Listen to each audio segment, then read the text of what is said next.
Thank you for watching Resource Talks. My name is Antonio, and this is actually part 2 of my visit to the Yukon. Part 1 was a conference in Dawson City, right behind me, and part 2 is going to be my site visits to 6 of the projects.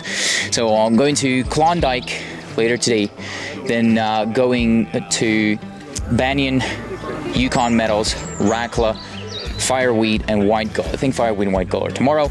And I'm basically taking you along for the ride with me. I'll try to show you whatever I'm seeing, and I'll try to ask some of the most annoying questions, like what are the challenges they're dealing with, and how are they dealing with them. So yeah, not much of an intro, but I really don't have anything else to say besides taking you along for the ride with me. Your capital is at risk though, so this is your disclaimer. Please only watch this if you're an experienced speculator and you know what you're doing. And even if you do, go to setterplus.ca and read the company's official filings, because none of this is going to be financial or investment or advice of any sorts. Again, I've been compensated by the Yukon Mining Alliance to come up here, and there might be other potential conflicts of interest with some of the issuers. So please pause the screen and read the warning that's on your screen right now. All right, Peter, let's start with a situating thing, like sort of thesis, location for Klondike. Where are you? What are you looking for? Well, Klondike Gold owns bedrock claims that cover the entirety of the Klondike Gold Fields. So in area, it's about 730 square kilometers, 60 kilometers long by 20 odd kilometers wide, and it covers all the productive creeks historically from the Klondike. So 20 million ounces of gold from creek gravels has been hauled effectively from within our claims. So where are those claims right now? Is it just is it the mountains around Dawson essentially? The claims here are located 20 kilometers by government maintained road directly outside of Dawson, around the corner from here. Right. So, well, you still believe that there's something there. Why would it not have been taken out already, given the gold rush and everything? There's a history, of course, with this. But in the early days, the focus was always on the gravel. And the investment that came into the territory in the 1900s mined the creek gravels. After World War II, there was a science effort in the 60s in particular that said, this gold is being eroded directly from bedrock sources, and here's how it's going, and it comes to here as placer, but you should go directly uphill to find the lode sources.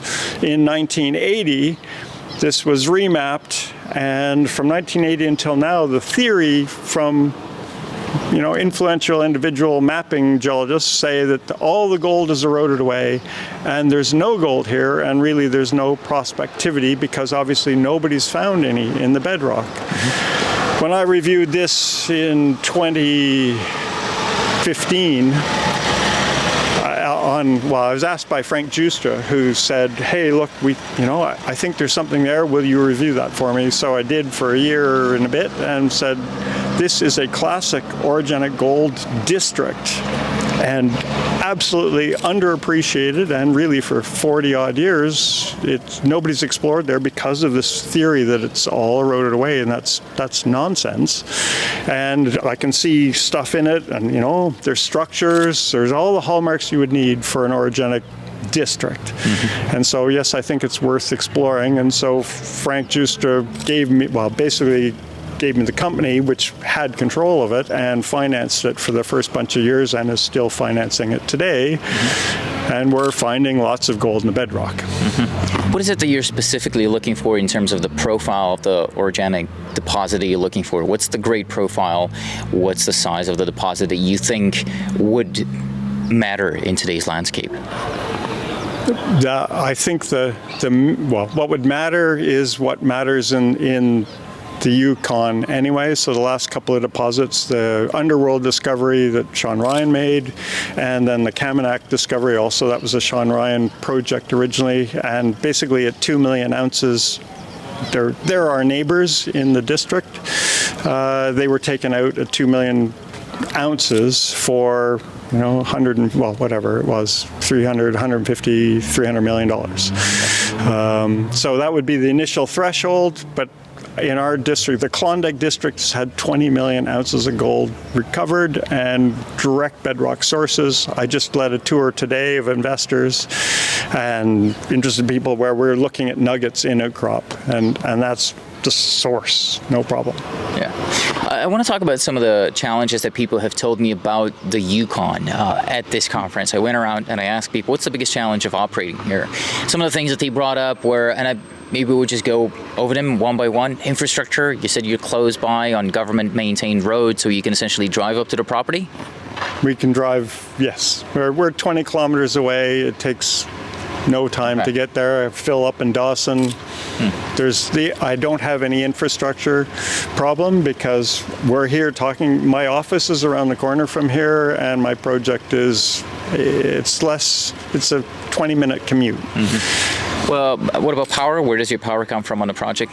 Power is here. There's a substation in Dawson. If we were to actually build a mine on site, it'd have no more than a 30-kilometer power line, plant the poles along an existing road, and spur off from the Dawson substation. So it's super cheap. There's no cost to that. Well, if you go up to the dome, you see the Klondike and the Yukon River coming together, so I suppose water is not a challenge either? In the Yukon, water is always a challenge, but because we would be drawing water from interior sources, but that's Bonanza Creek. There's major creeks up there. The challenge is really the permitting issue. We already hold permits to withdraw water, so it isn't an immediate issue for us, but that's water is a concern to all the First Nations here, and TH, the Tronic-Witchin, for sure. So that's something we're going to have to discuss with them. But we have permits to do it. We've all agreed generally that it's okay. You're bringing up the First Nations, so might as well talk about that. That's also being brought up as one of the potential challenges. What's your relationship with the First Nations? Well, mine is great. I've played on there's a local softball tournament. I've played on their team. In fact, our crew plays on their team. In general, there's a mining land use development plan system underway to get all of the Yukon in a mining land use plan. The Dawson area has already been done, so all that input is already there. Within our claim area, as I said, we own the entirety of the Klondike Gold fields in claims, and that has basically been agreed as, sure, whatever, you can go mine that. That's fine. There's areas around here. The immediate area, there's caribou to the north. Well, no, that's kind of a no-go. We don't want anybody in the caribou area. We're not Klondike Gold. We're nowhere close to that. We don't have any issue. I don't see any impediment to mining if we discover a resource that's worth it.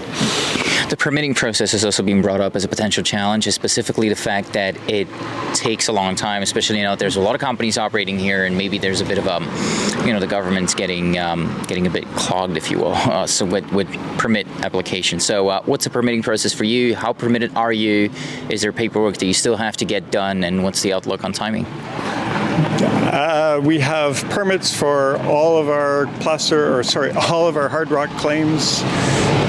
There's probably, they're in 5-year increments, so you have to renew them. So we have to say, we're going to go do X, we're going to drill, we're going to do this disturbance, we're going to fix this one before we move off, and we re-permit as we go along. So we're re-permitting 2 years in advance.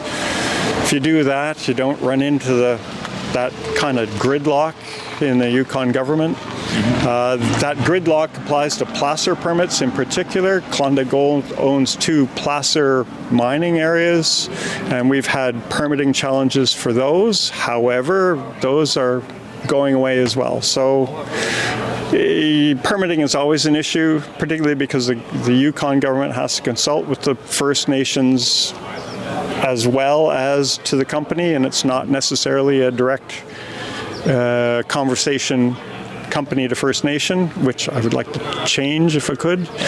But there is a process. Yes, it takes time, and it's probably bureaucratically delayed, but for us, it isn't really an issue. On the note of timing and other concern that I've heard is that the weather slows you down, as in you cannot work year-round in some spots in the Yukon. How is that for you? Can you work year-round? Basically, working year-round is a question of money. And for us, we could work easily year-round, but for diamond drilling in particular, you need water, and you can't have it freeze at minus 70 Celsius. Water freezes really quickly. Kaminak, when they were operating remote, they installed basically a big hot water bottle in the ground and heated it and then stored water in it so they could draw water out of the hot water bottle to go drilling all through the winter. So there's technological or innovative engineering solutions to that. For us, we wouldn't have to do that. We can truck water directly from the Dawson station in a truck to the drill. It won't freeze in that time and wouldn't be a problem. The cost for us, for me anyway, because I'm cheap and I'm sure I have the lowest exploration unit metric cost in the Yukon. How do you back up that claim? How do you measure that? Just on our drilling cost and all-in cost per meter. What does a meter cost you? A lot lower than everybody else is paying that's a contract question. It's low, put it that way. Okay. Yeah. And I've been talking to people here who use the same drilling company, which is why I'm not going to say what the price is, but yeah, their costs are higher, but they're in remote terrain and there's a bunch of other issues. So we're here at the end of a road. Basically the drillers can do what they need to do. If something breaks, it's repaired instantly, or they can come into town and get it fixed, and that means that the cost effectiveness of a drill program here goes much further than in remote mountain places. Well, to the point of going back to the point of timing, a bit of an impossible question, I guess, but the goal that you told me of 2 million ounces that you might be looking for, where the company becomes viable, how far away are you from that? How much more would you have to drill? Because I think you've drilled something like 560 holes, 56 kilometers of drilling. How much more drilling? How much time is that going to take? Short answer, not much. So we already have a qualified 580,000 ounces of indicated, inferred, all combined in a 43-101 mineral resource estimate in a couple of different zones. That was to drilling up to the end of 2021. We've been drilling continuously since then. That's not included in that number. We're not in a hurry to publish an update, but conjecturally that number is going to be higher, and we're hoping to get somewhere north of 2 million ounces, and maybe not.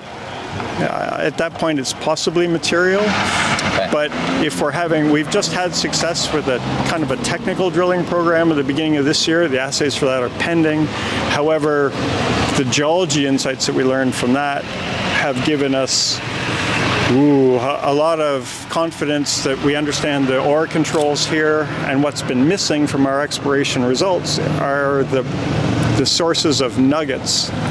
The Klondike is known for these coarse-sized nuggets of gold, and we think we've identified the vein orientation and basically the source of that, and we want to go drill that. If I start drilling that'll be the next phase of drilling, which starts in August, and we hit what we hope to, then our resource would change quickly. Okay. How far away would that be in terms of timing? Is that something we're thinking about in terms of 2026 at the earliest, or?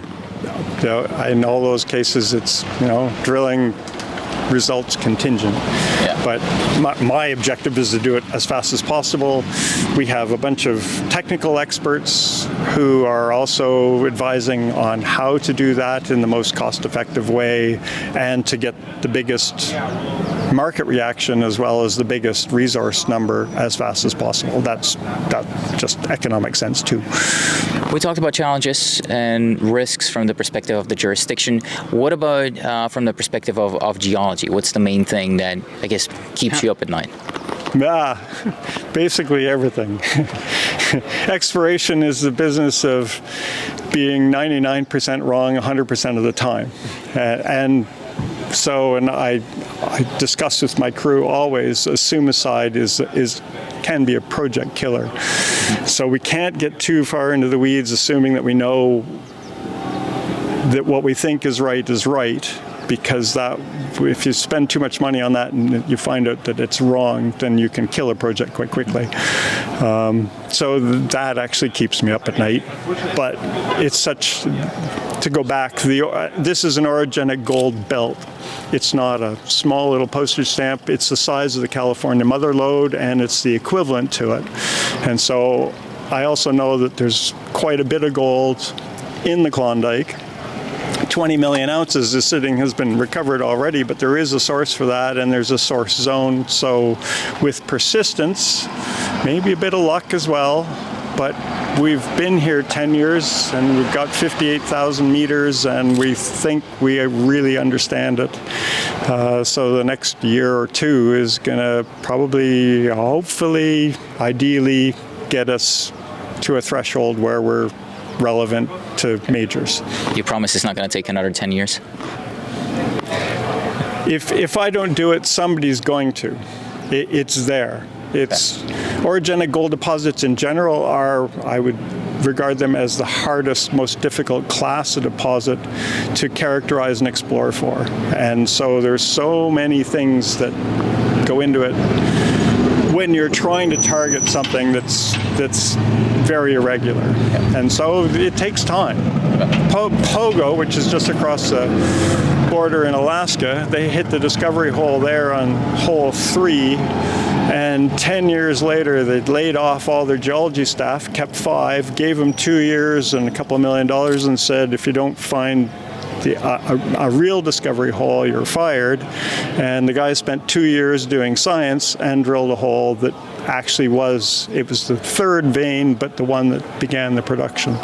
And so we're in that kind of same, I've been here 10 years now, and I think our crew and I have made that change, and we've got some new geologic insights and some new data, and we've compiled all the 58,000 meters of oriented core.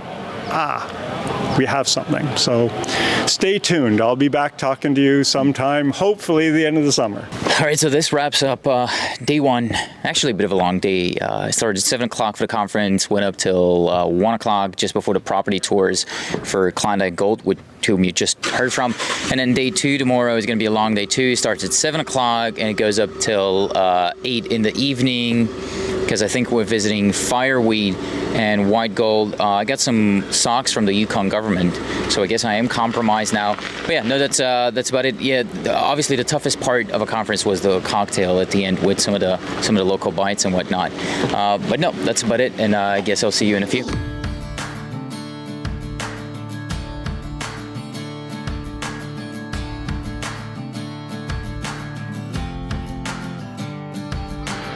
All right, so beginning of day 2, just landed off for the tour of white gold. We flew about 20 minutes south from Dawson City.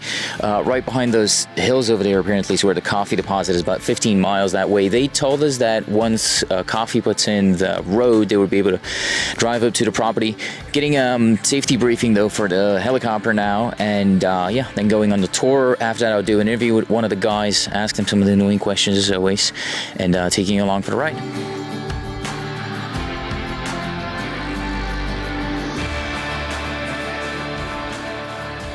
All right, so we've just arrived at White Gold. David, let's have a look at what you have here. This is with your camp. Yeah, this is the Thistle Camp. Welcome. It's a 100-person camp with our airstrip that we just landed on.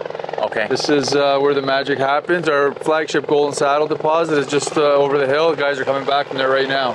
Okay. But yeah, come. We're going to go and look at the Saddle Hill deposit? Yes. Okay. So this is your core shack right here? Yep. That's where it is, and so we just drove in from the strip. As you guys saw, about 20 minutes outside of Dawson on a fixed wing. Yeah. Very easily accessible. This network of roads, placer roads, they connect basically the whole territory all the way up to Dawson. You can actually drive down from Dawson on these placer roads. You guys saw how busy it is. There's so much gold in these creeks. Yeah. What's really incredible though, this road system is going to be upgraded by the government as part of the Resource Gateway program. They're spending over $350 million in the territory specifically to support mining and exploration. Right. So that's a huge bonus for us. Right here we have our core shack. Yeah. So we'll be doing a tour of this in a little bit once the geos come down. But here, you know, we got a good demonstration of what we've, you know, some of our best rocks. We've now delineated 4 different ore zones, sort of in a close 10-kilometer radius here. Just kind of, I think, you know, we really cracked the code. We saw what led to those discoveries. And the next few years, we're going to continue expanding and making new discoveries within this area, right? As you know, the best way to find gold is near an existing deposit. So we're really excited about that. But we're also have reinterpreted a lot of the data in and around our existing deposits, and we're going to be doing more work there. We think each of those can increase substantially above the 2.3 million ounces we have now, in addition to making new discoveries. And as you'll see, as you look at these core boxes, the grade here is exceptional. I think these are amongst the highest grade borals in the Yukon. I think we have the highest grade deposit. What's the profile of what you're looking for? So the core of our deposit, 1.2 million ounces indicated at 2.12 grams per ton. That's exceptional. And then the balance is for another million and change at a little under 2 grams. So it's about 1.71 grams per ton. It's the 5th highest grade deposit in all of Canada, over 2 million ounces. I think the highest grade deposit in the Yukon right now, all open pit.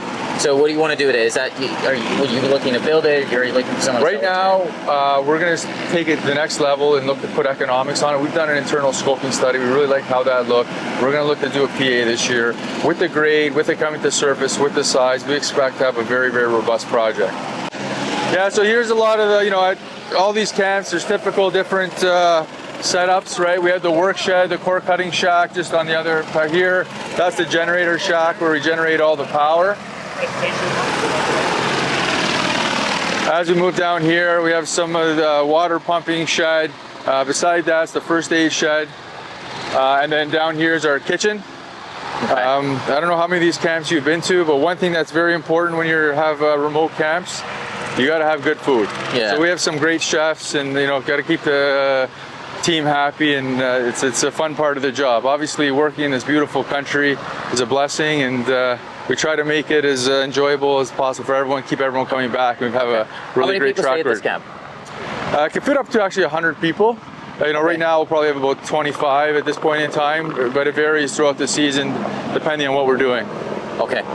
Well, so you say infrastructure is not a problem. They often say that's one of the challenges of the Yukon. But what about water and power? Again, you have diesel generators here. Yeah, diesel generators for now. Listen, with the Yukon, there's always room for improvement. You heard the Premier yesterday talk about the project to bring hydro connecting to BC. That's right. But in the meantime, all these other projects like the coffee, they've been permitting using this similar type of access to power.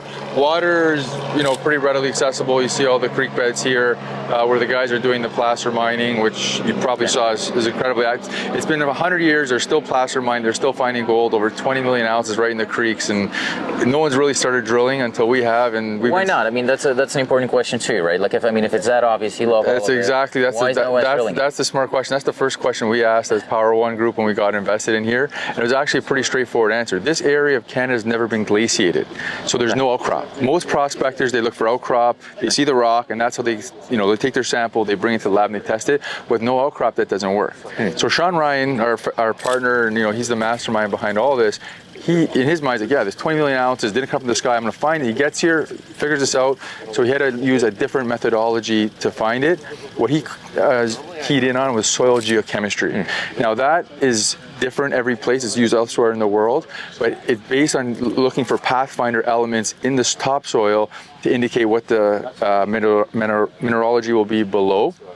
But it's not always the same. So it took him years and years to figure out what the relationships were. Once he honed into what he thought worked, that's when he invested in drilling and was immediately successful. He made this discovery, he discovered the coffee, and now we really feel like we've cracked the code, and that's why we're so optimistic about the opportunity to make more and more discoveries in our land package, which is 700,000 acres. It's actually the largest land package of any company in the Yukon right now. How, let's maybe just keep walking along that way and show them what else is it. How's the permitting process? Another one of the sort of risks that people told me there is with the Yukon is long permitting timelines. What does that look like for you? How would you have so to for us permit? at this point in the exploration stage, it's been fine. You know, we're fully permitted for everything we need to do. As you advance your projects, now you're bringing in different types of permitting, environmental studies, First Nation studies, and you know, for us, we're really fortunate. And this is the traditional territory of the Klondike Gold. They have been part of this mining scene in the Yukon with the placer community for over 100 years. They've been quite supportive. And what's nice for us, the coffee project has just gone through its permitting process. We've seen it happen. We see it works. You know, properly integrated with all stakeholders, including the First Nation. So it's doable. You're right. Historically, I think there's been a lot of red tape and it's slowed down, but I think what we've seen in Canada, what we've seen in Yukon, you heard the Premier speak yesterday, there is a major initiative across the country to get that permitting process accelerated. I think Canada realizes now that this is their opportunity to really sort of advance the country economically, and right from the federal to the territorial government, we're seeing, you know, they're saying the right things. It's new, but let's see how it pans out. What about expensive to drill? That's another one of the sort of things that I get. Oh, the people are sleeping over that way then? Exactly. Okay. We'll fly over with the drone and show that on camera. But what about expensive to drill? So listen, there's no doubt it's more expensive to drill here than it might be somewhere like in Ontario or Quebec where you have road accessibility. This is another reason why once these roads go in, it's going to be so beneficial to us. Most of the work's helicopter supported now, but once the roads are in, it'll be, you know, vehicle supported, a lot cheaper. But what is the most like value that's going to create is now any ore zone you find is basically going to be economical. Because I would say in the next few years, we're going to have two facilities in this area. We're going to have the coffee and production. We're going to have, you know, hopefully a production site here. That's a heap leach. This will be a mill. And basically, like any camp, once you find an ore zone, once the roads are there, you can just truck it to one of the facilities. And that's how a camp evolves. So here, it really feels like all the dominoes are set up. Coffee's there, permitted. We have, you know, the biggest, highest grade deposit in the Yukon here. We're making new discoveries. The roads are coming in. And I think once the shovels get in the ground, once the permitting's done, they're all going to start to fall, and we're going to have like the development of a real camp. Okay. What's left of this trip? I think the guys are going in the kitchen, getting hopefully a coffee. Yeah. So hopefully, yeah, we're gonna have a bit of an update, and you know, all the technical guys will go see the rock. It's some of the best looking rock you've ever seen, and you know, people I think really get excited when they understand the high grade nature of this deposit. Right, in Canada, a lot of deposits open pit are, you know, gram or less. We're over 2 grams, and that's really going to drive the economics. Like, sure, we're in like this wonderful gold environment. For us, we plan for much lower grade gold. Anything above that's going to be gravy. So we're like just super excited to continue moving that down the path. We think that mine's a real money maker. I think the market here is now starting to be receptive to the smaller exploration companies, but I think white gold really sits at the top of that next group of companies because it has the goods. Like, we've done it, we've proved it. You know, we have shown the world that there's a lot of gold in these hills, and we're just like really starting to now take that science that we used to make this discovery and apply it to the rest of our portfolio. And not only gold, we also have some incredible base metal targets. We have 2 huge copper porphyry targets right beside Casino. That's the largest critical minerals deposit in Canada. So the Yukon has been overlooked, I think, for the last 10 years, but I think from an exploration potential, it's tops in Canada. I think the permitting is happening, and we've done it, right? Like, a lot of these companies are out there, they're exploring early. The hardest part in this business is actually to make the discovery. We've made it, we've shown it's substantial. It's going to get a lot bigger, and then we're going to take that knowledge and apply it to the rest of our portfolio, which we've been doing in the last couple of years, making other phenomenal discoveries on our Betty property, which is contiguous to the coffee. We're drilling 50 meters or 3.5 grams from surface. It's just unbelievable the type of success we're able to have right from surface here. So, how much more money do you have to spend on this specific project, though, before you can put a PEA to it or something more specific? It's pretty much ready to go to a PA. We've done the work to go to a PA, so that's kind of probably in the next 12 months of our plan. And then from there, you move to a pre-feeds, which will probably requires more drilling. So the drilling we're doing is going to be twofold. One is to support the pre-feeds, also then to demonstrate, you know, the additional growth potential. Okay, and then from then on out, how do you finance it? Are you thinking you just go and finance it as Power One, mostly equity? That's a good question. We'll see what happens. Obviously, we have Agnico Eagle as our largest shareholder. They've been a great partner, the Power One Group, and, you know, other interested parties. You know, we're not at that bridge yet, but we'll cross it. And I think what's nice is being in a good jurisdiction with good partners, that really sort of opens a lot of opportunities for us. And so literally just coming off the plane, second stop for day 2. We're at Mac Pass now at Fireweed. From White Gold, took us about an hour to go to Mayo. Stopped at Mayo to refuel these planes. They're actually quite impressive. You can probably see from the drone footage, but the landing strips are actually pretty short, and these things carry like 2,000 pounds of fuel or something like that. They can fly for 5 hours. Yeah, they do like 200 knots of speed or something like that. So you hop pretty quickly, and so it was an hour from Mayo to get to Mac Pass where we are right now. We're gonna go get a safety briefing. I'm not seeing a lot of mosquitoes actually. Now that I'm thinking about it, I should do a mosquito raid, but first stop was Klondike. Mosquitoes were there, but not like too bad. It was like a 4 out of 5, something like that. Second stop, they were getting a bit worse, like maybe a 5 or a 6 out of 10. Yeah, let's put it at a 5. No mosquitoes here now. We'll see how it gets when we go further, but safety briefing first, and I'll see you in a few.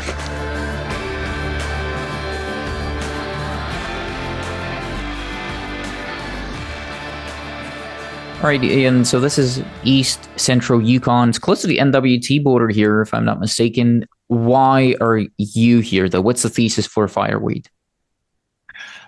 So Fireweed, has been able to take advantage of the opportunity that the Yukon presents. And while it's a known jurisdiction for mining, it's a vast, prospective, and what we believe is radically underexplored jurisdiction. So we, the area that our assets are located in is the Selwyn Basin, and within the Selwyn Basin, the Tombstone Belt. Those are known past producing areas with vast opportunities. If you take a look at that area, you will find past producers. The Faro mine was there, probably the largest open pit zinc lead producing facility in the 60s and 70s. Can Tung is in that geologic setting, which is a past producer of tungsten, owned by the company that had Mac Tung before we acquired it. And multiple gold discoveries and past gold production has come from there, notably Snowline, which is just to the northwest of our acreage position. So with 1,000 square kilometers in our ownership, we believe it's vastly underexplored. We've been able to put together an acreage position that has frontier exploration, significant potential. We've got discovered zinc primary assets that also host critical metals, germanium and gallium.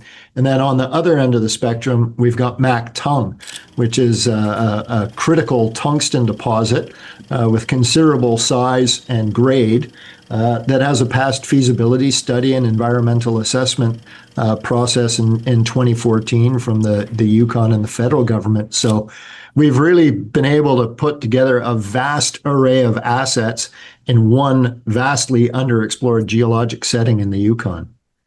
Well, to your point of it being underexplored, but still being here in this setting where people have looked at similar settings before, close to here as well, why hasn't someone already defined and put this thing into production before you?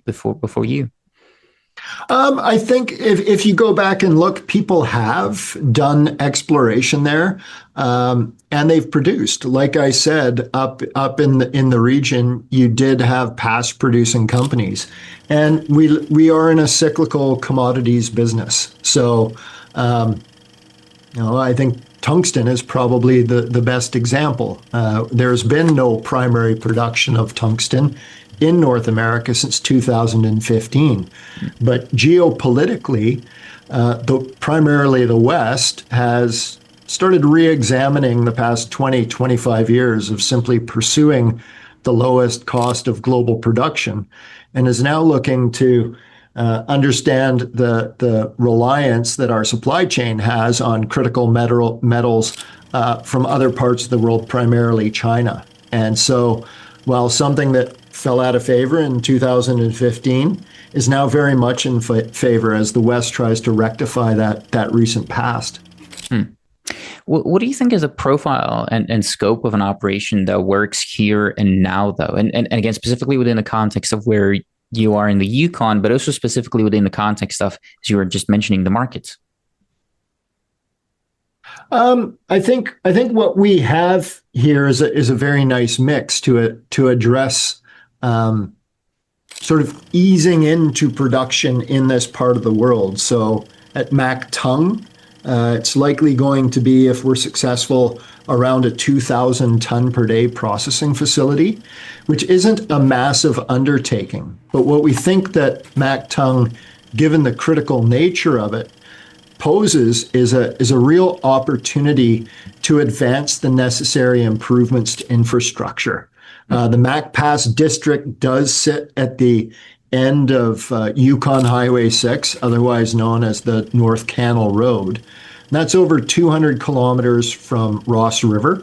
That road is passable. We use it all the time. We take people and supplies and fuel up and down that road, but it wouldn't be satisfactory for constructing a mine or shipping concentrate. So we feel that by having a critical deposit like Mac Tung up in that district should accelerate the necessary investments to improve Yukon Highway 6 to make it passable for not only us, but other regional players in the district. Well, while on the topic of infrastructure, I want to go over some of the challenges that people at the conference in Dawson gave me and see how you stack up against them, essentially. But so infrastructure, you're touching upon it here already with Highway 6. Power. I can see there's enough power to power an exploration camp, but what about powering a mining operation? Where would that power come from? As it currently stands, we would probably be drawing up any feasibility study that we do with our own generation of power. The Yukon is vast, so there are several mines and prospective mines and discoveries that are in close proximity to good roads and power. We are not in proximity to power. We are about 200 kilometers up the road from Ross River, and the power line stops at Ross River. However, the reality is if we magically could snap our fingers and have a power line from Ross River up to our site, there isn't a lot of power currently in the Yukon grid. However, recently there has been an award from the Critical Minerals Infrastructure Fund, the national fund, for the Yukon to study the interconnect of the BC electrical grid with the Yukon grid. So these are known issues that are being attacked from both provincial, federal, and territorial sides. I'm not going to lie to you, though. These are long-term projects, and that's why any study that we were doing today would rely on our own generated power. How's water availability? Obviously, flying in, we can see rivers and whatnot. There's lakes and everything in between. I know it rains and it snows here, but is there going to be enough water for a mining operation again? Yeah, as it stands right now, we don't see water being a rate limiting factor. As I mentioned previously, Mac Tung was subject to a study in 2009, and it had ample water to be drawn on for the processing facilities. You're not the only one using that water here. Again, the First Nations, of which I believe you're working with 3 of them, we'll talk about that in a minute. But wildlife, they use that water too, and the water sources. I suppose, what kind of wildlife is there around here, and how sensitive is that to again, a potential mining operation? There's no question that we will need to be sensitive to wildlife, and that's why we're doing extensive studies continuously to understand the environment.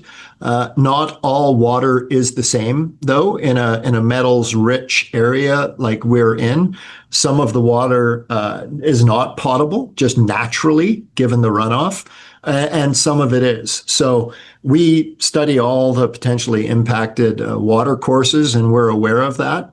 We don't really see water being a critical item, given, as you said previously, there's considerable rain and snowfall in this part of the world. Rusty River, that's what we saw from up top. I believe that's what you're referring to in terms of it not being naturally potable. Yeah, you're right. Yeah. It really depends on the what sort of rocks that water is naturally coming in contact with. Yeah. Well, on to First Nations in that case. The project is, as I said, on the traditional lands of, I believe, 3 groups. How does that work for you and again for a potential operation here in the future? Yeah, I mean, I think that quite frankly, we are aligned with the First Nations. We are part of the Lundin Group of companies. It's a multi-generational group of companies with the Lundin family as our backers. Because of that, we operate all over the world, and I started in the grandfather's time. I worked with the father. I'm now working with the sons. I hope to be working with the grandkids and the great grandkids if I'm fortunate. And for that reason, I think you can look to other companies within the Lundin Group. And I always point to Lundin Gold, that the work that we've done with the Fruta del Norte mine in Ecuador, where the environmental regulations and the protection of the environment is as stringent as likely you'll find anywhere in the world. We've gone in there. We have taken a province from very low economic contributor to the national economy to very high. We have considerably increased all of the sort of socio-economic benefits and impacts in the community, to the point that the Lundin Foundation is winning UN Global Compact awards for the work that they're doing. So I think we have a track record. We don't want to do anything that our children and grandchildren and great-grandchildren wouldn't be proud of. We don't want to leave social or unmitigated environmental issues. And I think that aligns extremely well with the outlook of the indigenous groups in this country. Another counterpoint or challenge of operating in the Yukon that people in Dawson told me about was the cost of operating in a territory, including drilling costs for exploration being on the higher end for globally, but also for Canada as well. But then an aspiring producer, OPEX itself will matter as well. So yeah, how's that for you? There's no question, as you get more remote, your costs go up. As you become more seasonal, your costs go up. So most of the operations, the frontier operations in the Yukon, are conducting their operations remotely. There's a lot of helicopter assistance, and you're only able to do it with Mother Nature permitting. So temperatures and snowfall can limit you. So yes, those costs are there, but I think those are offset by the vast prospectivity. Again, us having 1,000 square kilometer land package, or approximately 1,000 square kilometer land package that has multiple known deposits on it already, but we view as being vastly underexplored, is the opportunity that really offsets those higher operating costs for exploration. What have those costs been for you, though? How much have you paid per meter drilled? It really depends, and per meter drilled is one of those terms that is different things to different people. So I'm always reluctant to throw it out there, because some people fully cost it, others just go direct drilling costs. But we will be in the higher end of the cost curve. There's no question as you get more remote and more seasonal. But again, the prospectivity of our land package, I believe, vastly offsets the increased cost. I'm almost through with the challenges here, and this may not be Yukon specific, but Canada as a whole. Something that I heard a lot at the conference is it's not easy and it takes a long time to permit. What is that process going to look like for you? And then again, specifically, we're thinking more development rather than exploration here. And how far into the process are you? Yeah, so the real opportunity we have in particular at Mac Tum, where we have a very large, high-grade deposit by all measures globally, is that it benefits from a 2009 feasibility study and a 2014 environmental assessment with decision documents in both the Yukon and the federal governments. So it is very significantly advanced. We're doing the work that we need to do to take us into an updated feasibility study, because we want to become the most robust reliable North American producer of tungsten in significant quantities to address the threat to the North American supply chain that reliance on international supply of tungsten poses. So we are doing all of the required environmental and social work that we believe will allow us to go into permitting. So once we have alignment, once we have the feasibility study done, we believe that we have a very quick timeline to getting to a permitted project. If you had to put your finger on it today, when's that feasibility study coming? Well, the feasibility study will kick off this year. We should be through it by early 2027, and we're guiding to a potential investment decision for Mactung in 2028. All right, so it's the beginning of day 3. We've just landed at Yukon Metals, one of their properties. There's an outcrop over there that we're gonna go and have a look at. Flew in here from what they call Beaver Creek, not the Colorado Beaver Creek, it's a different Beaver Creek. About a 15-minute helicopter ride from there, but from Dawson to Beaver Creek was about 45 minutes. So we'll go and look at some of the outcropping rocks here, and then we're flying back. We're basically on the Alaskan border now. So we flew southwest, and now we're gonna fly over. Well, first I'm gonna talk to Rory of Yukon Metals, and then we're gonna fly over the entire Yukon territory and go into NWT. So I'll see you in a few.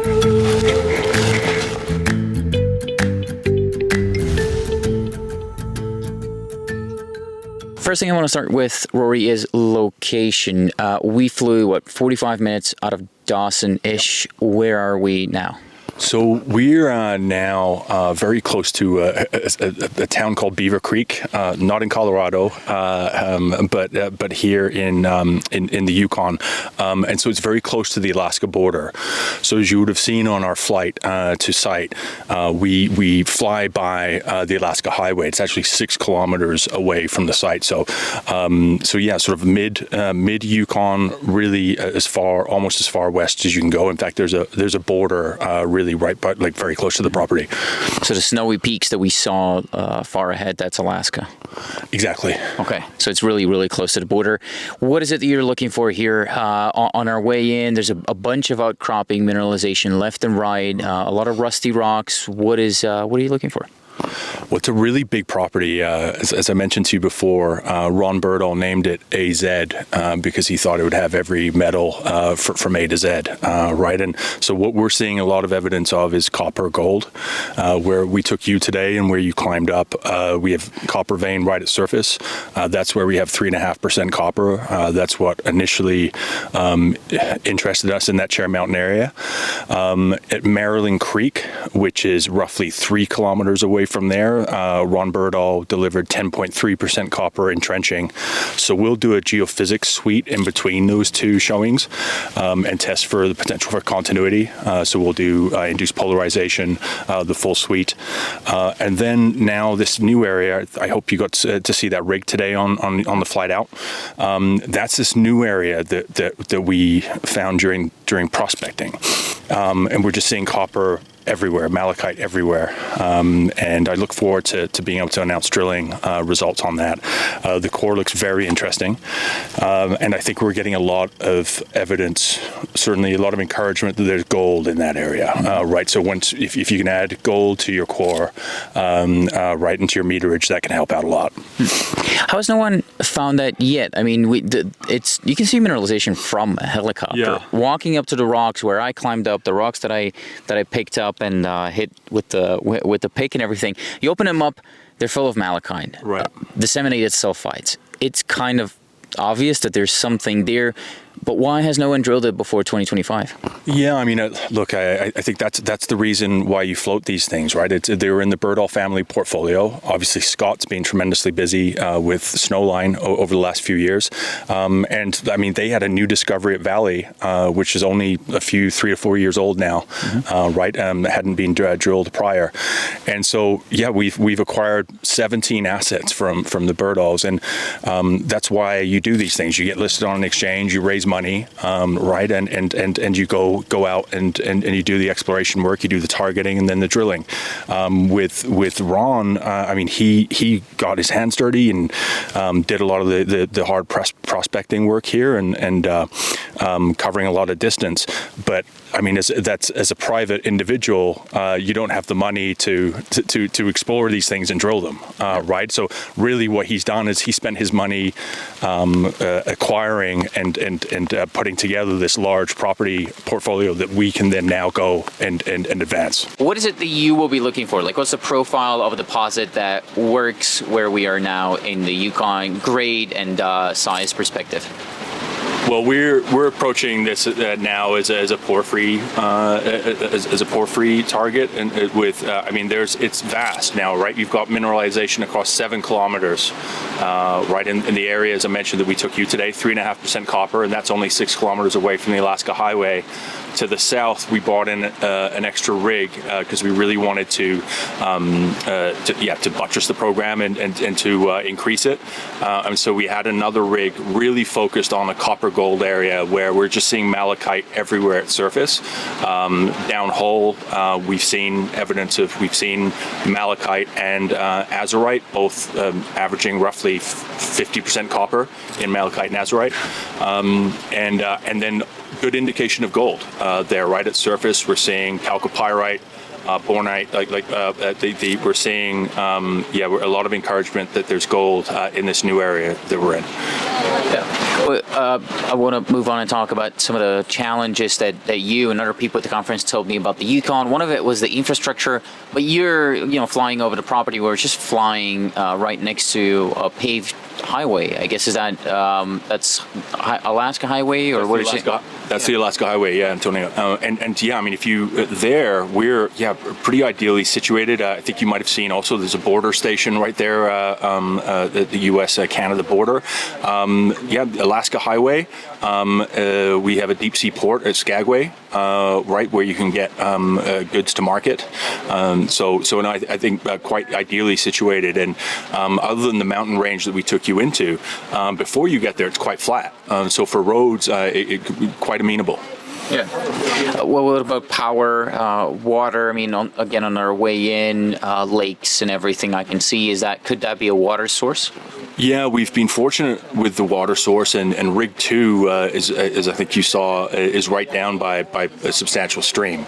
So we've certainly had sufficient water for drilling in the 2 rigs we've had going, that really hasn't been a concern. I think, look, if it's a project, you're fortunate enough to be close to the Alaska Highway, you would need to bring power in. Right, and for now, the project is helicopter supported, but relatively efficiently so. Only 6 kilometers from the highway. We're camping right off the highway, so it's a pretty efficient use of a helicopter. Right, we're not bringing forward fuel or anything like that. How's wildlife out there? It's we saw sheep. Yeah. The guys from the helicopters told us that they saw some grizzlies. Luckily, you're not in BC, so if they attack you, you're allowed to take them down. But how's wildlife? Yeah, so it was neat being able to see those sheep on the hill today as we flew past. So that is an area where we need to work with our partners in the area to make sure we don't interrupt them relative to hunting season, and outfitters there that have made it their livelihood and their business to facilitate hunting in the area. And so we 100% show respect for that, and so we don't bring helicopters over the area during essentially the month of August. Right, and so that we're not scaring sheep and interfering with that hunt. And then we'll be back in September. We'll look to do some induced polarization work and some other geophysics. But yeah, most of all, I'm excited to get these drill, show people the core that we have, and then I mean the truth machine, right? Getting the assays back. Yeah. What about the weather? I mean, we have proof of it being rapidly changing here in the Yukon. How is the weather where you are, though? The airport said elevation 2,130 something meters. Yeah. And then up in those mountains, you're probably at what? I mean, how high are you there, and how's the weather? I think you're roughly roughly a mile and a half there and up.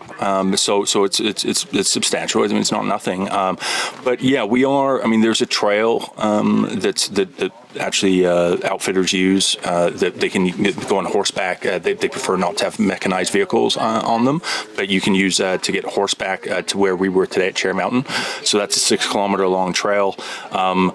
Look, we've been able to work consistently. The only issue you have relative to helicopter support is low hanging cloud or fog.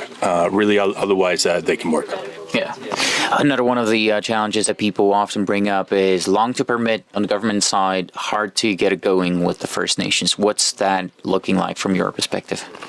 We have a really good relationship with the First Nations, right? I mean, I think that's an opportunity is for us and our partners in the First Nation, and the Klondike First Nation is where AZ is, to work in tandem with the Yukon government, right? Because we have the Klondike are tremendously supportive of our project there. We engage with them to help us with our exploration assets. So they've done line cutting for us. They've done the pad building there that you saw. They've done soil sampling for us, like intricate soil sampling, mechanized soil drilling into a meter into the permafrost. Did all the soil sample programs at Birch,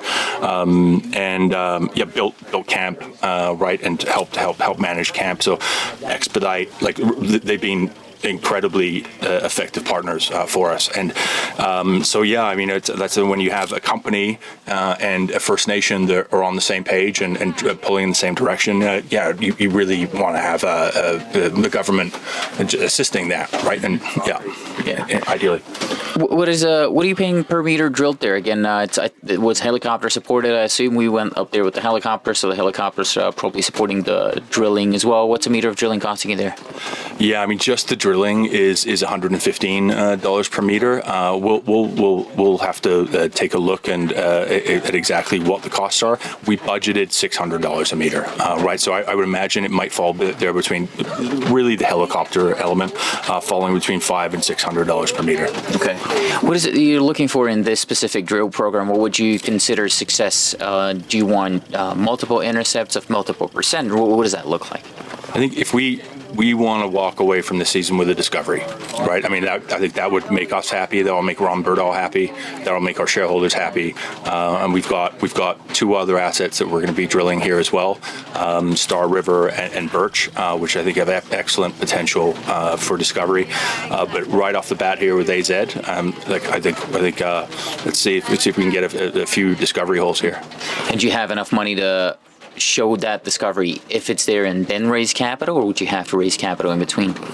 We've been fortunate. We've raised $26 million in the last year, right? And we started this with $17 million, and so we don't have a big G&A spend, right? We have a small office in Vancouver, 3 people. I think our office is $5-6 grand a month, right? Our investment goes into our technical and geological talent, and into the ground. I think we'll do this 2,000 meters, and I think we'll exit this season with $8 to $10 million, and so no pressure to go back to the market whatsoever. So this is the second stop for today. We flew about an hour and 45 minutes from Beaver Creek to here. Mosquito review for Beaver Creek. Basically a 1 out of 10. There was none. And then here, I think it's been raining, so there's no mosquitoes right now. But yeah, we're here to see Rackla. And then I'm going to go and talk to Scott, their VP of X right now.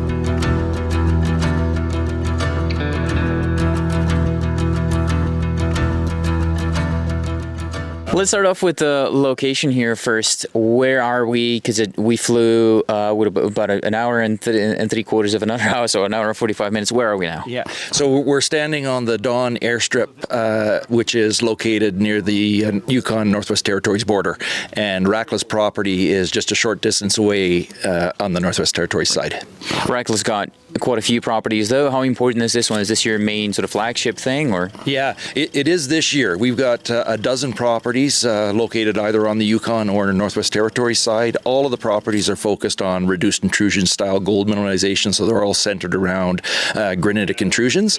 And in the summer of 2024, we made what we think is a very significant discovery on the one we're working now. It's called Grad, and the discovery is known as BITE, B-I-T-E, and that's because of two chemical elements which are very critical for reduced intrusion style gold deposits, bismuth and tellurium. The numbers that we were getting in sampling last year were spectacular, an order of magnitude greater than anything else that we found in the belt. So that's how we came up with the name of that showing.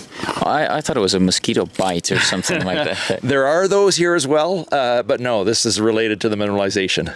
I'll have a look, and then I'll give them a rate on a scale of 1 to 10. So what I've been doing for the other properties. Yeah. Relative to, let's say we went to Fireweed yesterday, where are we relative to Fireweed? Yeah, so our right now we're about 80 kilometers south of Fireweed's Mac Pass or Mac Tongue deposit. And the Mac Tongue deposit is hosted in similar granite, but it's tungsten. We do get some tungsten at our Grad property, but the main focus for us is the gold. Okay. Why has no one found that before you? Yeah, that's a very interesting question. And it's one of the things that, as geologists working in the north, we often say is that Yukon is very much underexplored, and the Northwest Territories. We looked through the historical records when we were looking for new opportunities in this area, and as far as we could tell, no one had ever done any work on this particular intrusion. There's many decades of exploration records at the Northwest Territories and Yukon government, and there's no record of any assessment report ever having been done there. There has been government work. That the area that we staked the claims in was undergoing a land use planning process with the local First Nation, the Saw-Two First Nation, and it's within their traditional territory.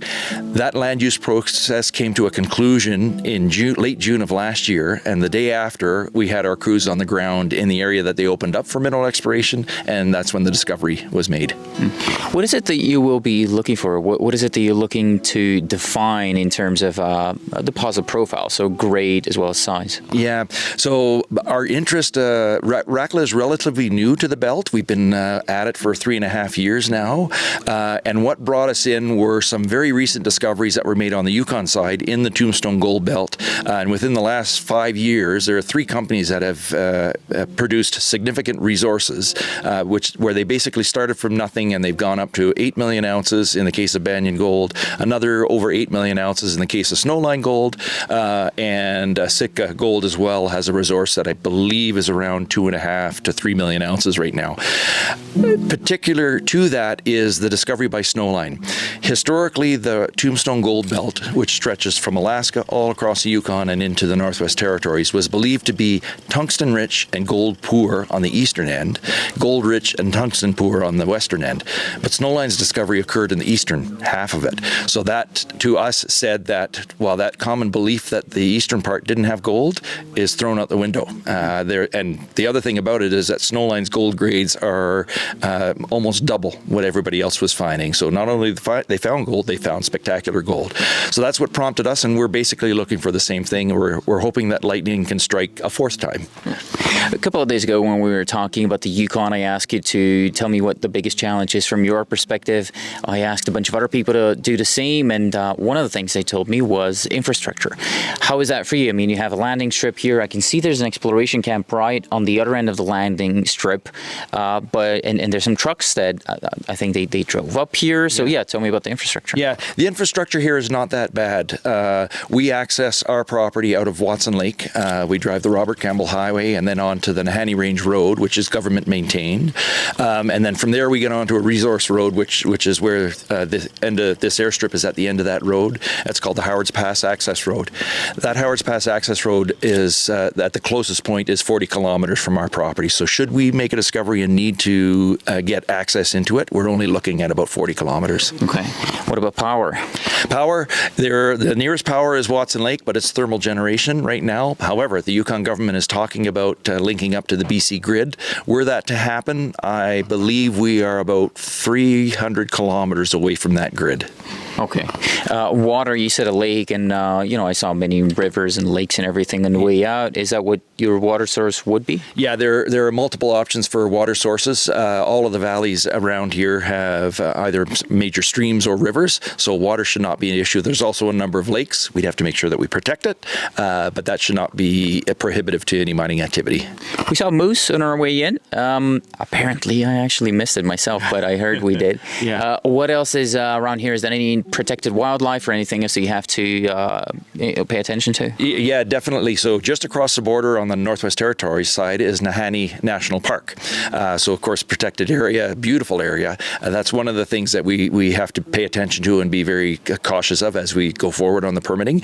And there's lots of wildlife up here. There are lots of moose, caribou, grizzly bears, black bears, marmots running around the hills. We'll hear them whistling quite often. Wolverines, wolves. So one of our crew saw a wolf on this very airstrip just a few days ago, a beautiful black wolf. So we're conscious of that. We document every sighting that we have of a new animal, and that's part of the original starts of what might become a baseline environmental study from our perspective. Okay. How do you, I can see the argument for a critical minerals project around these parts, but how do you permit a gold project that's so close to a national park? Well, very cautiously and with a lot of research. When there was an extension as part of the land use planning process, there was an extension made to Nahanni Park into the Sawtooth region, and that extension of the park is known as Nasi Cho. But one of the things they wrote into that extension is that the park is not to preclude mineral development beyond it. So there is a provision for the road to go through the extension, and there is a provision to allow for some kind of development. That development would have to be done very cautiously with the ultimate in protective measures for the park. What about your relationship with the First Nations? How many First Nations are you working with, and how's that going? Yeah. So where we are is in Sawtooth First Nation traditional territory. So we deal with the communities of Norman Wells and Tulita for our workers. We've got on site now, I believe, 4 First Nation workers working for us. Okay, so I should add, out of a crew of 30. Right. So do you still have to sign an MOU, or you're just allowed to go and drill this season? Yeah. No, we were allowed to go and drill. However, we wanted to involve them in the process. So we've been at it now for 3 years, and we've been meeting with them quite regularly over those 3 years, either in their community or at conferences or, of course, over Zoom lately. We do that at least 3 times a year, sometimes more, depending on where we're at in the process. And we have not an impact and benefits, it's a cooperation and benefits agreement with them now, and that relates to funding to help them when they need to evaluate aspects of our project, meetings, and employment commitments and contracting commitments. What is it that you're looking to see in the core this year? What would you consider success? Success. With the lack of historical record here, we're basically starting from square one on an exploration project. An indication, we're quite confident that we have a reduced intrusion system. All of the elements that you look for are there, so I know that's there. And at this point, what we need to see is gold grades, either that we're defining the margins of the system or get right into the guts of it. So we're actively sampling right now on surface and drilling. We're on our second drill hole. Within the next month, we should start to get assay results. And what we really want to see, what we hope to get out of this, is some significant gold grades. Another one of the challenges that I heard at the conference about the Yukon is the cost of drilling. How is that for you? Yeah, for us, it's going to be very expensive. We're starting from square one, so we had to reestablish a camp. We had to bring all of our equipment in, drills, boxes, fuel, everything like that. So it'll probably be about $1,000 a meter this year. As we get set up and the infrastructure in place, if we do make a discovery there, our plan is to move our camp closer. We very much rely on helicopters right now. So I would expect that number to come down as we get better set up here. Do you have enough money to finish that program, or would you have to raise again? No, we're very well funded. We did a charity flow-through raise of $4 million in the spring of this year. We also had a bunch of warrants which were coming due in June. They were all taken up. So we presently have $10 million in the bank, or we had it when we started the program. We've burnt a little bit of that, but well-financed. Our program is about $4.2 million, so we could easily ramp up with a good couple of hits. Right, so from Rackla, it was about an hour flight to Mayo, and then about a 20-25 minute drive, actually. Finally, not on a helicopter or anything else, like with my feet on the ground, the way I like it, in a bus, driving up to Banyan. So now I'm going to go, we're going to get a presentation from Tara and Kai, and then we're going to look at the core, and I'll actually get to talk to Tara. And after that, there's going to be a Mexican Fiesta. Mexican Fiesta, don't forget that. But also, bug review. It's actually been a windy, rainy day most of the places that we've been, and like a rapidly changing weather here in the Yukon. And I think there's a fire close by. I'll ask Tara about it. But there's actually no bugs. So the bugs have been like a 1, 2 out of 10, I think, max on this trip. Way worse in BC. Anyways, let's go and talk to Tara. Where are we exactly in the Yukon? So we're just north of Mayo by about 40 kilometers. We're on the Silver Trail Highway. That's what we drove along. That's a year-round maintained road by the Yukon government. And then Hecla's silver mine is immediately adjacent to us. If you were to drive another 7 minutes down the road, you would be at their camp on their property. And then off to the west, that road that we drove on, we drove 1 kilometer off the highway to get to our kilometer 1 camp. And that's the road that goes out to the Eagle Gold mine. And it's also year-round maintained by the government. But most of the things that I've seen on this trip has been exploration projects. So I would ask them, what's the thesis? What is it that you're looking for? In your case, I probably should ask you, what is it that you've found? So you've got almost 8 million ounces. What is it that you're working with? Yeah, exactly. We just put out that new resource with 2.27 million ounces of indicated with a new geological model, which I think is exciting for us because it's showing that we have more confidence in how this gold is hosted. And converting is always to indicated, always is a little bit nerve-wracking. You wonder if you're going to lose grade or ounces. And we're really pleased that we had such a high conversion rate. And we added 10% with just 21,000 meters last year. So, that gives you an idea of what it's going to take to convert it. But importantly within that, that's at a 0.3 cutoff, and we wanted to compare apples to apples with our old resource with this new one. If you look at a 0.55 cutoff, there's 1.4 million ounces of 0.95 and 3.1 million ounces of 0.98. So, when you're building a mine, having something in the order of 4.5 million ounces at a gram, that changes the perception of the deposit. And what we're seeing with those higher cutoff grades is that the high grade really hangs together and stays in what are likely starter pits. So we haven't, as we're working towards our PA and the drilling we're doing this year, we're focused on expanding that high grade, and some of it's very near surface. Remember, we drilled 16 meters and 9.32 grams at just 65 meters depth. And the holes we put out last week, all of them were within 79 meters of surface, starting right from surface, and double-digit, grades, showing that there's significant high grade in this. So I think what we have is a project that will move forward into development. And, my greatest satisfaction will be to see this become a mine one day. So that's what we're very focused on, towards that PA that we currently have planned for fourth quarter. We won't get all the drill results from this year in it, but we need to do that PA for our 100% earn-in on the property. What does a mine in this spot in the Yukon look like? Because, again, 8 million ounces, what you're telling me here, it sounds like it's going to work. Why not stop drilling and start working toward development, or start looking for someone to buy it right now? Does it have to grow? Do you need more grade? Do you need more ounces? Well, I think we want to add a little bit more grade because we know that it'll get mined in the pits, and and I think we need to change a bit of the perception because people have thought this is too low grade. Well, I think what we just put out has turned some heads, and people are starting to say, wait a second, there's a significant high grade core. Oh, and then more high grade. So we are thinking about what do we need to do to make this a development project. We've done the baseline environmental. We've ramped that up this year. We've done the met work. That's also come back with some great recoveries. 93% from the gravity CIL with 53% gravity, 86 from gravity flotation. So we have really solid processing options, and we're starting to do that baseline work. Meanwhile, we love that exploration excitement and showing that our model's predicting this high grade. And you look around, we've got very flat ground here, no big mountains, no rivers, no lakes, no caribou, so wildlife that are of concern. And that power line that we drove along beside, the substation right there, the hydro dam that's just 50 kilometers away, that's pretty exceptional infrastructure. And our cell phones even work here. We have fiber optic cable. That's all really exciting when you're thinking about about development because it really brings your capital and your operating costs down.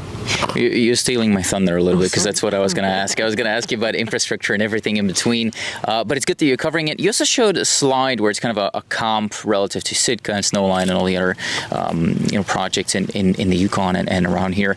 Why is it that you're so undervalued? And that's been the case for, I think you and I have been talking for a couple of years now, and that's been the case for a while now. So why is it the case? What's going to change that? Well, I think last year we were starting to get appreciated, and we did that financing with some really solid support, and then things happened down the road. And so we knew that this year it would take a little bit of time for the perceptions of the landslide incident to go away. I think people now have understood what happened. The government's talking about putting that mine and actually selling that mine. And I think that's a dramatic change and catalyst for us, because all of a sudden there's going to be all kinds of corporates driving right through our property down there to look at that. And the synergies of a district play are starting to come into play. And it probably will be a Sitka, a Banyan, and a Eagle, because I think that's how districts are formed, right? So that, along with our story about high grade and how advanced we are to development, there are not very many places in North America, safe jurisdictions, where you have the scale of combined resources that will result from somebody buying that and this, with lots of blue sky, where you could be a 400,000 to 600,000 ounce producer in 4 to 5 years because of the being able to get permitted and built. That's pretty rare. So I think that will change the perceptions around Banyan. And we've had some pretty key people through here who have told me on these tours that their perception of Banyan is very changed, and where they think our trajectory has changed. So yeah, I think we're currently underrated, but we're getting the story out. People will hear us say, look at the high grade, look at how it hangs together, look at our infrastructure, look what we've done to set this project up, and I think that'll start to turn the tide. What's the permitting process going to look like for you now that you've brought up the pad failure from last year? I suppose it might be different or maybe not. What is that going to look like for you? Any project that gets permitted, you need to make sure you've done all the baseline environmental. We have the advantages of now knowing, and even last summer, we knew what the key questions were going to be that come up in permitting, and we picked up some additional baseline monitoring of water, different parameters that the First Nation and we were hearing from the Yukon government were important. So that actually was a bit of an advantage for us to do a little bit more work that we might not have otherwise done. This isn't going to be a heap leach project. With the economics driving us to mill CIL and flotation, the government stance that they need to get that included in their permitting process before they permit another heap leach, it's not really going to affect us. I think there's high odds that Banyan doesn't develop this, but we're moving forward towards that PEA and permitting because it adds value to this project for our shareholders and will drive our valuation. Honestly, I think once M&A heats up in the whole world, and all the gold companies have significant cash flows, but they need more reserves and resources. Where are they going to get them? We haven't seen them made a lot of acquisitions yet. I think maybe they're all waiting, seeing what others do, but I think that's coming. Have any of them told you that you have to be at a certain point in the permitting process for them to start getting more serious with looking into potentially acquiring this? Like, do they want you to go through the quartz mining or something like that? Yeah, so companies are different, and you see that in when companies are taken out sometimes, and one company may have a different philosophy on that. Some big companies really like to see things that they are their hallmarks in the permitting process. So they'll want to take you over before you go into permitting. Maybe once they see your PEA and they go, we wouldn't maybe do that like that. We would do it like that and that. Because if you don't permit the project they want to build, it could cost them time to re-permit it. And that might not be in their interest. We saw that with Kaminak. They took Kaminak, Goldcorp bought Kaminak before they were through and actually in the permitting process, and really wanted to be able to change things to make it a Goldcorp type project. So I think there are some that wait. We've seen some other majors that want to see a fully permitted project before they take it over. They maybe do a toehold investment and then kind of work with the company as the company gets it through and then take it over after that. So company philosophies are different. We have heard from some really wanting to see the details on what we've done in our baseline, our met work. I can't predict who's going to be interested in the Yukon. I do know there's there's quite a few people that have been doing site visits in the area. So that was going to be my next question. Who is it? I don't know. Wish we could guess all that. The air is a bit hazy. Is that forest fires? Is that what I'm smelling as well? Yeah. So there's a forest fire just down the road, about 21 kilometers. We're in a pretty good situation for forest fires. We've had them last few years. We've cleared a huge area around our camp. We have our own camp protection. So we already have sprinkler systems for our buildings and water tanks that are here. We have a well. We've got water trucks. We're in a pretty unique position should a fire come near us. And thankfully, I guess we've had fires near us the last couple of years, so there's a huge area right around our camp and our infrastructure which has already been burnt, so not likely to have a fire come towards you. Last year we actually housed the forest fires. We had 35 forest fires, and they don't usually let where they get dinner burn down. Well, you're mentioning dinner, and I'm reminded that there's a Mexican fiesta waiting for us in Dawson. So one last question: where's the nugget that you had mined yourself as a kid in Dawson? Yeah, so I come from a long history of gold production, placer production. So this, my brother and I hand shoveled when we were 8 through a long tom. Was at my parents' placer operation, and that's where I learned my skills about how to run equipment. I can run every piece of equipment on this site, and how to do permitting, how to work with First Nations, how to hire, how to get social license was through that. And I'm a Yukoner. I grew up here, working here, so it makes me really proud to bring those skills here. And you see a lot of the placer miner in me. The fact that we have big fuel tanks and we get truckloads of fuel, the fact that we have buildings and big equipment on site, that's really different than most exploration projects. So yeah, it's a pretty fun business, and this reminds me that's what I do. I find gold, and that generates new wealth. And as always, thanks to everyone for watching Resource Talks. I have a couple of more things to say, though. The fact that this company was interviewed here today does not mean that they're necessarily a good or a bad company. I'm not here to endorse nor attack anyone. I am simply here to ask some questions. If you find that I have failed in asking a question that you would have liked to hear an answer to, which will happen as I'm not an experienced interviewer, please let me know, and I will try to correct that mistake in a future interview. As mentioned at the beginning, please understand that mineral exploration and development is an extremely risky business. Losing money is the norm and should be the expectation. This is a very complex sector, and the performance of individual companies typically depends on many different moving particles, including company-specific factors like geology, financing ability, and many others, really, as well as particles that are outside of the company's control, like geopolitics, macroeconomics, commodity prices, and many more, most of which are nearly impossible to fully understand. Moreover, these companies that typically get interviewed on Resource Talks are in the pre-revenue stage, which means they rely on the public markets for the financing of their operations, which could result in shareholder dilution. Furthermore, as a general rule of thumb, you'll be better off understanding that all company communications online, albeit this interview or their website and their presentation and their social media accounts, or even the social media accounts which you thought were your friends and then told you about a stock, everything really that these companies do is intended as marketing. And although I do not make buy or sell recommendations because there is a clear conflict of interest given the nature of my business, many out there do. And you should be aware of that inherent bias, and you should be careful out there. That bias is not always going to be clearly disclosed with everyone out there. So it is safer for you anytime you're watching any type of company-specific content to approach it with a dose of skepticism and assume that the party telling you about it is biased in at least some shape or form, because there will always be a bias. Again, albeit clear or not. So always ask yourself what the incentive of your counterparty is, and never rely on them regardless of their incentives, but instead double check if what they're saying is true, again, by using setterplus.ca. The fact that I have no idea what I'm doing should already be clear to you at this point. I am not saying this to make jokes or laugh with myself. I just simply do not have a long enough track record of consistent investment profits. So I should under no circumstances be considered an authority on anything. Again, although this may sound amusing to you, believe me, it is not amusing, and it is not intended as a joke. I'm simply pointing out a fact and warning you not to rely on anything I do or say. Unfortunately, at least to my understanding, nobody out there has any special abilities. The CEOs do not possess any superior knowledge, and they cannot know about what will go up, what will go down, or what will go in circles.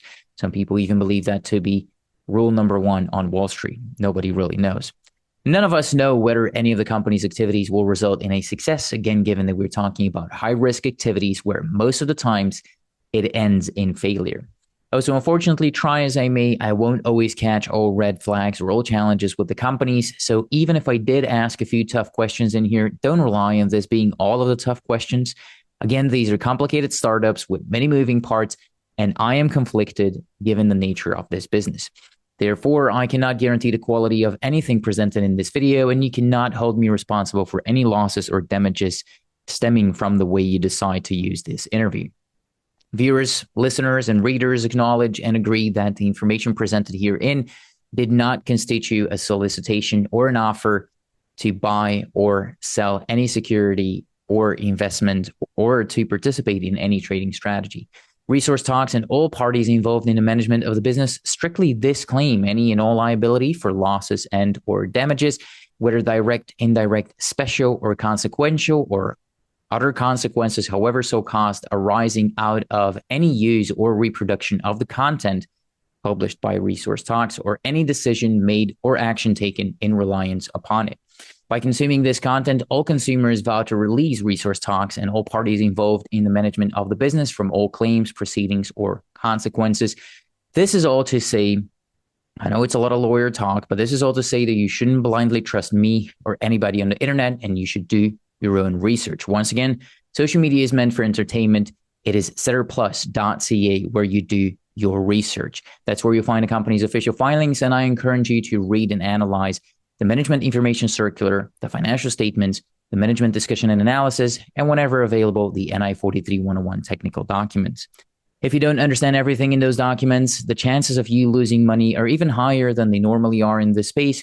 And as mentioned earlier, the chances of even the best analysts in this sector losing money are extremely high, since this is venture capital and it is not for everybody. I'll leave you with one of Charlie Munger's quotes, which I wish I had listened to more often earlier on, which says, quote, "If you don't understand it, don't do it."